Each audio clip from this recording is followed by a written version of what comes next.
বন্ধুরা আমি কোথায় আসলাম, আমার একটা তামিল বান্ধবী আছে। তামিল বান্ধবী রে আমি বাংলা শিখে হেলাইছি পুরে, আমার লগে থাকতে থাকতে বাংলা শিখে গেছে গা। আমি 7-8 বছর ধরে তামিল লগে থাকি। বান্ধবীর রুমে গেতাছি, চা বানাইছে বান্ধবী।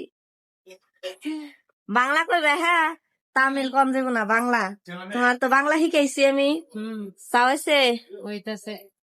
বন্ধু গো, কাউ চা খাইতে দাওয়াত রইলো। আসেন আসেন, চা খাইতে আসেন, দাওয়াত দিছি আমি আপনার ঘরে। তা আমি তোমার কিরকম বাংলা শিখাইলাম? বহুত ভালো। আমি শিখাইছি বাংলা, তামিল মানুষ এলে। তো চা খাই দি, কেমন হইলো চা? কেরাপন মারছে? আজকে কি কি পার্সেল আসছে দেখি। ফেস ওয়াশ আছে, কানের ফুল আছে। আমার বান্ধবী আমার জন্য এই যে কাপ আনছে চা খাইবার নিয়ে। আমার একটা দিয়েছো না, এটার জোড়া। হ্যাঁ, একটা আছে আপনার লগে, একটা আমার লগে।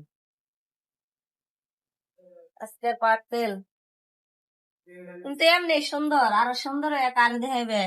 এবস্তরিক বিয়াও করে নাই, সিঙ্গেল আছে, বয়স হয়ে গেছে। এই দেখেন, ঠিক আছে, আমার বান্ধবীর জন্য একটা ছেড়া দেখ পাই না, আমি দেখে বিয়ে দিয়ে দিব। বান্ধবী মুসলিম মানুষের লগে বিয়ে দিয়ে দিব তোমার ব্যবহার। মুসলিমে দেখেন মুসলমানের লগে বিয়া করবো।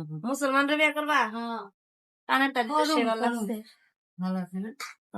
তো মুসলমান মেয়ের বলে বিয়ে করবো আমার বান্ধবী। একটা মুসলিম ছেলে দেখ পান আমার বান্ধবীর জন্য, ঠিক আছে? Bye bye.